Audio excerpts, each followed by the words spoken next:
하지만 대부분 쓴 건 뭐예요? 주거래은행으로 국민은행을 처음 개설하고 거기에서 은행원분들이 너무 친절하게 해주시는 모습을 보면서 막 이렇게 들어간다고. 이게 물론 나는 진실될 수 있겠지만 그 받아들이는 사람 입장에서 이게 진실되게 느껴질 수 있겠냐고요. 물론 그 안에 히스토리가 있다면 달라지니까.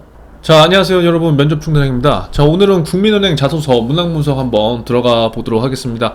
자, 오늘 영상에서는요 1번 문항과 2번 문항에 대해서 알아볼 거고요, 다음 영상에서는 3번 문항과 4번 문항 이렇게 한번 알아봐 볼게요. 최대한 핵심적인 내용만 여러분들한테 전달 드리고, 여러분들 궁금하신 것들은 이제 댓글이나 아니면 이번 주에 참여하게 될 라이브에 거기 와서 질문 한번 주시면 될 것 같아요. 자, 한번 쭉 볼게요. 제가 이 내용들은 블로그에다 넣어놨는데 블로그에 있는 내용과 유튜브 영상 참고해 보시면 좋을 것 같습니다. 누구나가 다 열심히 작성을 하기 때문에 결국 내가 면접에서 이러한 질문을 받았을 때 어떻게 답변하겠다는 생각을 갖고 자소서를 작성하는 게 조금이라도 현실성 있고 조금 더 내 자소서가 디테일할 수 있는 그러한 방법이 될 거예요. 그래서 그렇게 생각을 해주시면 좋을 것 같고요. 이전 영상에서 제가 채용 공고에서 말씀드렸지만 이번에 국민은행 같은 경우에는 UB가 두 개의 직군이 나오죠. 일반과 마케팅이 있는데 이번에는 UB 일반에 대해서만 한번 볼 거예요. 다음에는 UB 마케팅도 제가 한 번에 네 문항을 다 할 거고요. 그래서 총 볼게요.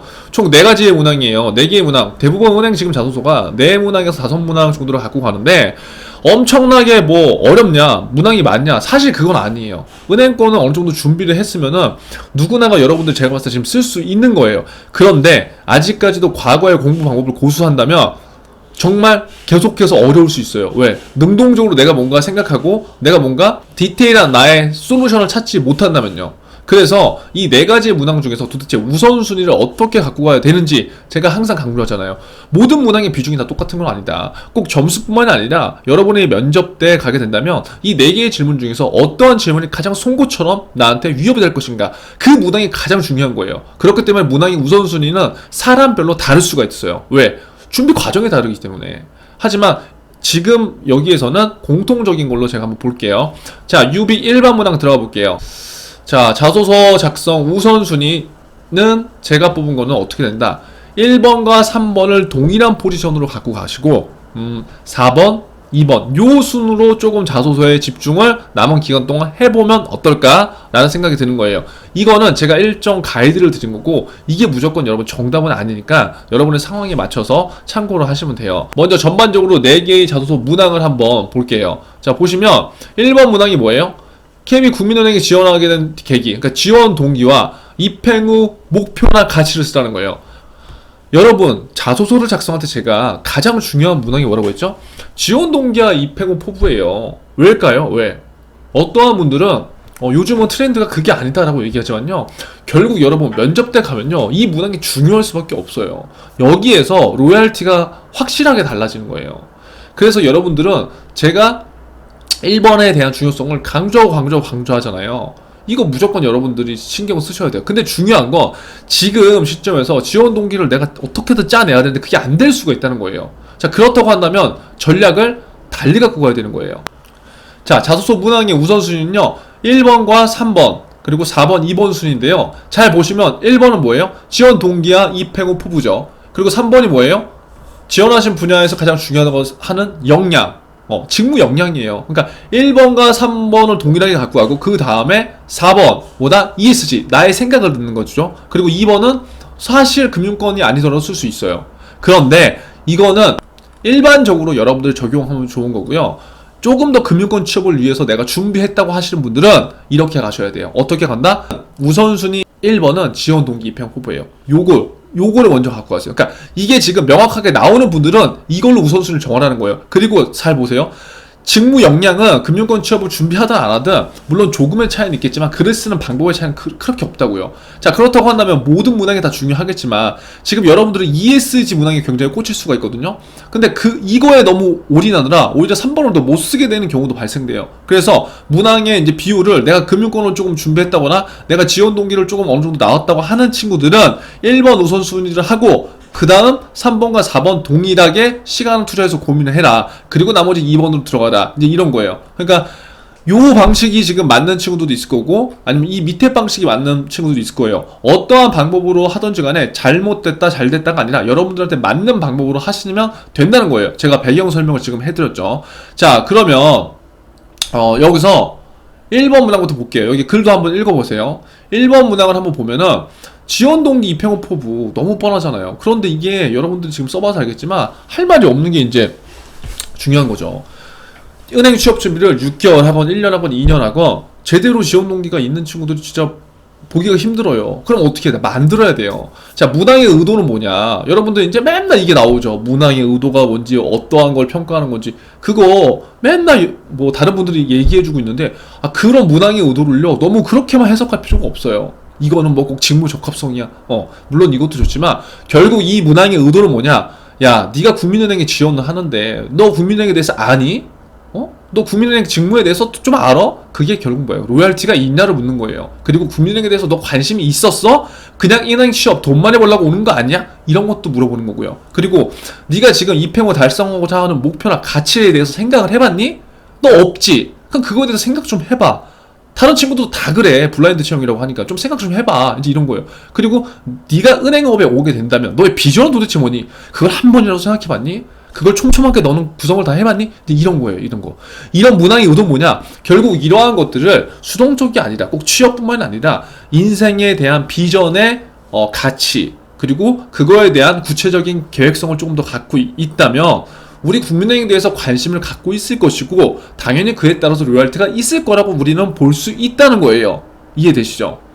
그러면 모든 이러한 것들이 우리가 직무 적합성을 판단하는데 하나의 기준이 된다는 거예요. 그냥 문항의 의도, 직무 적합성, 띵, 이게 아니라요, 여러분. 자, 그래서 여기서 중요한 건 뭐냐면 뻔한 얘기를 작성하지 말라는 거예요. 직무 적합성을 본다 이런 말 너무 많이 들었잖아요. 근데 이건 너무 신경 안 써도 되는 거예요. 말 그대로 여러분들의 지원 동기와 여러분들이 국민은행에 들어가서 뭘 하고 싶은지 그거에 대해서 내 생각을 작성하는 거예요. 자꾸 툴에 의거해서 나를 그 툴 안에 꾸겨 넣으려고 하지 말라고요. 자, 즉 제가 여기다 써놨지만 제발 KB국민은행에 지원한 이유를 좀 말이 되게 좀 작성해. 말이 되게. 그냥 한번 너희가 지원 방문 해봤는데 그 은행원이 되게 친절하게 나한테 해줬어. 그래서 내가 그거를 작성했네? 지원 동기? 야, 우리 그거 지긋지긋해. 만약에 이 영상을 보고 놀라는 친구들 있다면 빨리 그거 수정하셔야 돼요.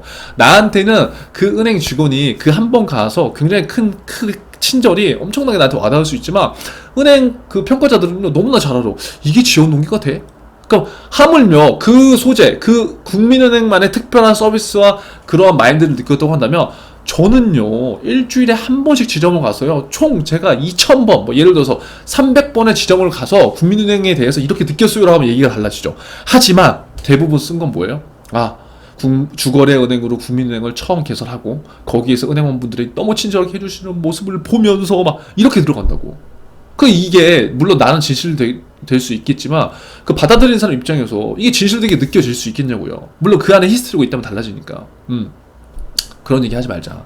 자, 그리고 그런 얘기, 나만의 얘기가 없다면 어떻게 해야 된다? 입행후 지원자가 달성하고자 하는 목표나 가치를 좀 연결해라. 이게 무슨 말이냐?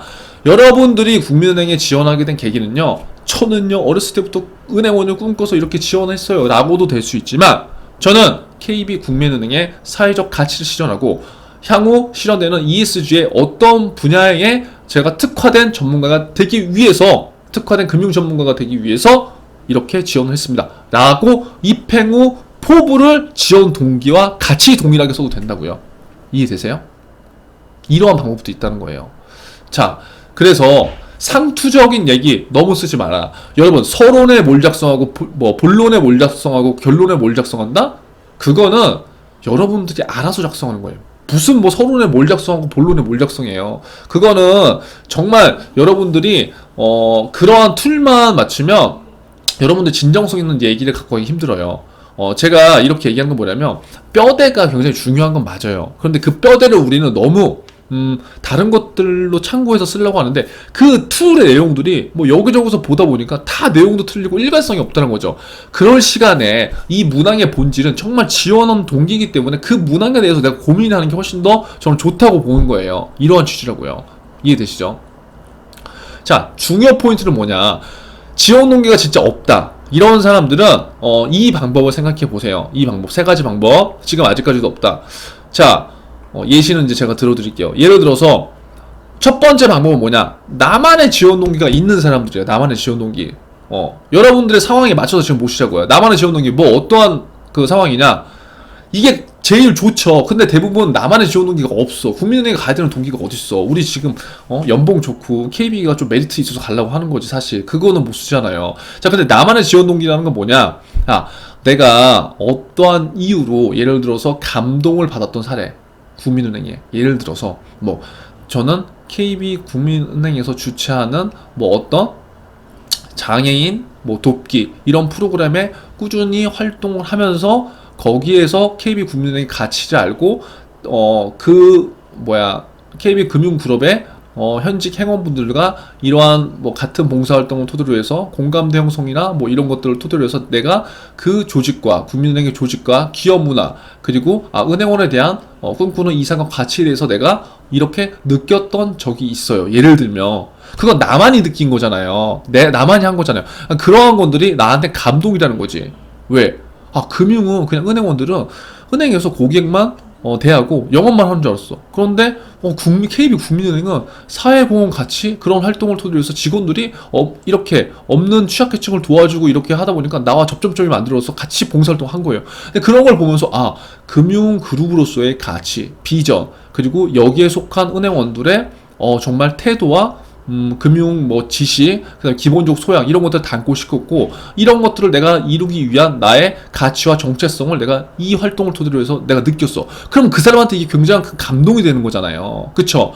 그러면 이 사람은 지원 동기에 이 얘기를 쓸 수 있다고요. 이렇게 얘기를 해도 된다고요. 두 번째, 내가 대외 활동을 했어. 그럼 이것도 여러분들이 지금 대외 활동을 하는 거 잘 보세요. 나 대외 활동했어. 스펙 한 줄 넣자고 하는 게 절대 아니라고요. 그럼 뭘 생각해 봐야 되냐?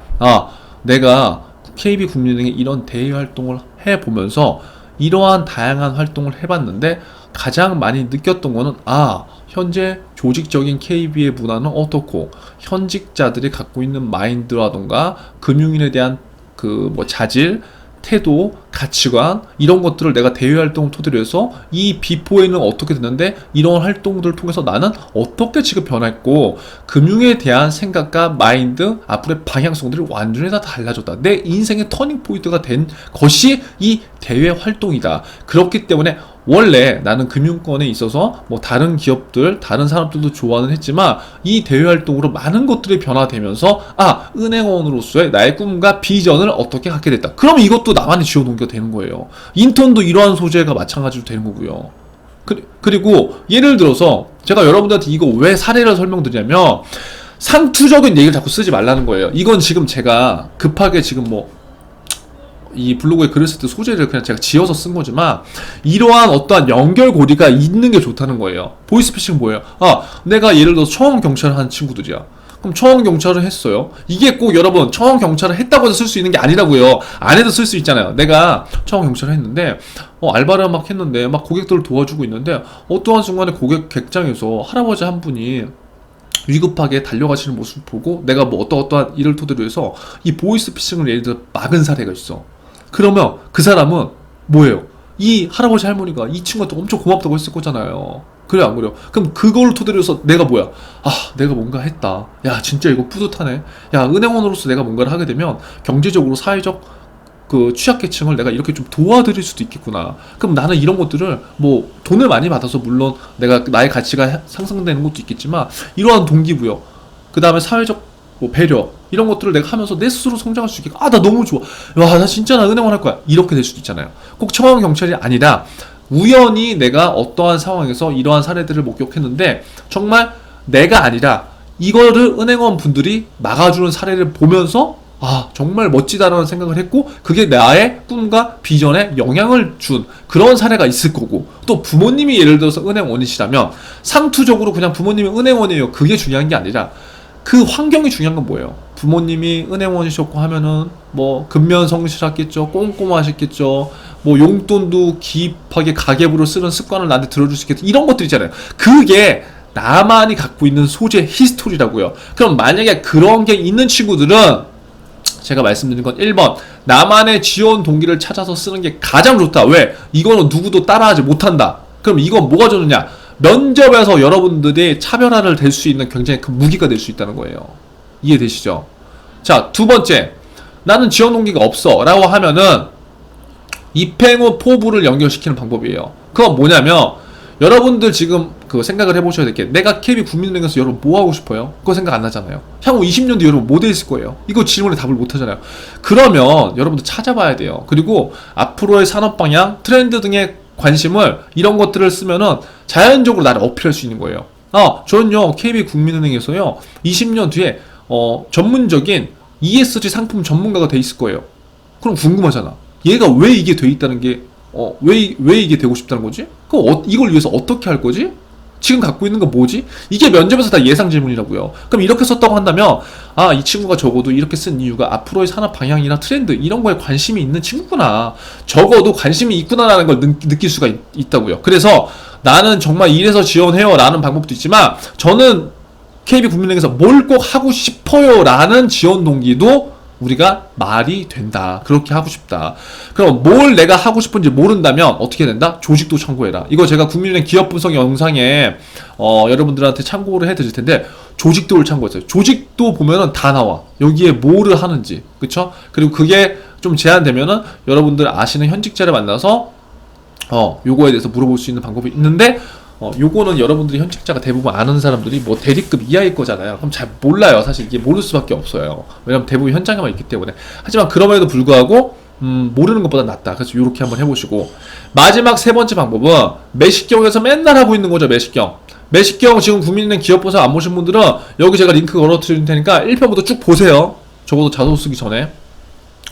국민은행의 강점 포인트를 활용한 작성 방법. 제가 국민은행 이슈 계속 얘기해 주잖아요. 그걸 왜 얘기해 주는 거예요? 국민은행 잘하고 있는 걸 우리가 계속 캐치하자는 거예요. 잘하고 있는 거. 왜? 강점을 활용해서 연결을 시키는 포인트. 국민은행의 이슈와 강점들을 연결해서 지원 동기를 만드는 거예요. 이해되시죠? 그래서 이렇게 지원 동기를 만드는 세 가지 방법 중에 여러분들이 원하시는 거 하나로 선택해라. 근데 지금 1번, 2번이 안 돼 있다면 3번으로 가서 하는 방법이 가장 빠른 방법이다. 그 은행의 이슈를 찾아서 이 은행이 이걸 잘하고 있기 때문에 이 잘하고 있는 걸 나는 어떻게 더 잘하기 위해서 내가 지원했다라든가, 아니면 이러한 부분에서 이렇게 발전 가능성과 산업의 가능성, 비전을 토대로 해서 내가 어떻게 뭘 기여할 수 있는지, 그런 부분들을 찾아서 연결시킬 수 있는 방법이 있다는 거죠. 이해되시죠? 어떤 글들 보니까 막 이렇게 돼 있더라고요. 뭐 되게 상투적인 얘기도 있잖아요. 금융 파트너, KB 국민은행은 지속 가능한 파트너, 고객 중심, 이 세 가지를 뭐 잘 조합해서 쓰라는데, 그렇게 두리뭉실하게 자소 쓰면 안 돼요, 여러분. 이거 여러분들이 어떻게 쓰던 간에 이거 다 들어가요. 그리고 이거를 괜히 어거지로 연결시키려고 하지 말라는 거예요, 제 얘기는. 이해되시죠? 그러니까 이거를 어거지로 쓰지 말라는 게 아니라, 너무 그 본질을 보지 못한 채 이거에만 국한되지 말라는 거예요. 제가 아쉬운 거. 자, 2번 문항 바로 들어갈게요. 시간이 없으니까. 다른 사람과 함께 일하면서 본인이 주도적으로 어떤 것을 개선해본 경험을 약술해 주세요. 또한 개선 시 가장 중요하게 생각하는 부분이 있다면 이것도 기술해 주세요. 이게 600자잖아요. 자, 여기서 문항의 의도는요, 뭐 막 이렇게 쓸 수 있겠죠. 문제의식도 볼 수 있고, 제가 봤을 땐 왜? 여기에서 중요한 키워드를 여러분 잘 봐야 돼요. 키워드. 이 네 가지를 꼭 써야 된다고요. 자, 뭐냐면 여기에 나와 있잖아요. 다른 사람과 함께 일하면서. 여기의 상황에 나 혼자 일을 하는 상황을 쓰면 돼요? 안 돼요? 안 돼요. 다른 사람이 일하면서 같이 일하는 상황을 써야 돼요. 두 번째, 이거는 팔로우, 끌어가는 게 아니라 주도적으로 네가 뭘 해본 적이 있냐, 그 사례를 써야 되고, 세 번째, 어떤 것을 개선했어? 요거 세 번째. 네 번째, 개선 시 네가 중요하게 생각했던 게 뭐야? 네 번째. 이 네 가지가 다 들어가야 돼요. 그러니까 여기에서 중요한 건 묻는 말에 대답을 한 다음에 여러분들이 하고 싶은 말을 해야 된다는 거예요. 그러니까 묻지도 않은 말에 앞에 내용을 쫙 채우지 말고요. 지금도 제가 자소서 많은 것들을 보고 있는데 묻지 않는 말을 너무 많이 썼더라고요. 근데 키워드는 이 네 개다. 이 네 가지가 포함되고 나머지 여러분 거 써놔. 문항의 의도는, 여기서는 어떠한 친구들은 자꾸 문제 해결 능력만을 강조하려고요. 저는요, 제가 이렇게 주도적으로 해서 이런 성과를 냈어요. 이 문항은 성과를 내는 게, 문제 해결만 강조하는 게 이 문항의 취지가 아니에요, 여러분. 왜냐? 이걸 국민은행에 적용해 볼게요. 친구들아, 여러분들 국민은행 입행하게 되면은 굉장히 여러분들이 힘들 거야. 이것저것 왜 안 해본 것들이 있으니까. 그런데 은행 영업 쪽에서도 항상 여러분들이 영업을 하다 보면은 나 혼자만 할 수 있는 게 아니라 다른 사람과 이제 우리가 같이 하거든. 근데 그 상황 안에서 하기 싫은 거는 다 같이 하기 싫어하고 하기 좋은 거는 또 다 같이 하기 좋아해. 그런데 그런 상황에서 뭔가 주도적으로 뭔가를 하려고 해본 사람들이 분명히 있어. 근데 그런 사람들의 우리가 통계를 보니까 좀 더 적극적이고 좀 더 진취적이고 좀 더 긍정적인 자세를 갖고 있더라고. 그런데 그 친구들의 특징을 자세하게 본다면 먼저 뭔가를 문제의식을 발견하고 그것들에 대한 문제를 본인들 스스로 찾아서 해결하고 노력하고 스스로 과정에서 뭔가 결과를 이뤄내는 그러한 성향들을 보였어. 이게 무조건 정답은 아니지만 여러분 이렇게 제가 쉽게 해석을 해주는 거예요. 그래서 만약에 여러분들도 그러한 것들을 우리가 참고하기 위해서 이런 문항을 준 거야. 그러니까 이렇게 생각을 하라는 거예요. 이해되시죠? 자, 그럼 한번 볼게요. 중요한 포인트는 뭐냐? 이 문항에서 자칫 잘못하면 여러분의 성과만을 드러내는 경우가 있을 수가 있는데 성과를 강조하는 문항이 맞다 아니다? 절대 아니다. 이렇게 하면 안 된다. 또 여러분 혼자 일하면서 계산한 경험 이거 안 된다. 그러니까 여러분이 나 혼자 일했던 경험 제가 아까 쓰지 말라고 그랬죠. 그러니까 이 문항에서는 조직적 부분에 대한 것들도 조금은 본다는 거예요. 그래서 반드시 사례 구성할 때 다른 사람과 함께 일을 했을 때 에피소드를 꺼내고 문항에서 알고 싶은 것은 여러분들이 적극적인지 소극적인지 그런 스타일인지 알고 싶은 게 아니라고요. 왜 주도적으로 했다는 상황을 가정했기 때문에. 여기서 중요한 건 어떠한 시츄에이션, 상황에서 문제가 프로블럼이 발생됐을 때 그 문제에 대해서 그 문제에 대한 문제인지 이게 어떠한 사람은 A라는 상황이 문제라고 생각하는 사람이 있을 거고 이게 문제가 아니라고 생각하는 사람이 있단 말이에요. 근데 조금 더 이 내면 상황에 대해서 좀 더 예민하고 관찰하고 이거에 대한 항상 문제의식을 갖고 있는 사람이 이게 문제의식을 발견할 수 있다는 거지. 그게 중요한 거라고요.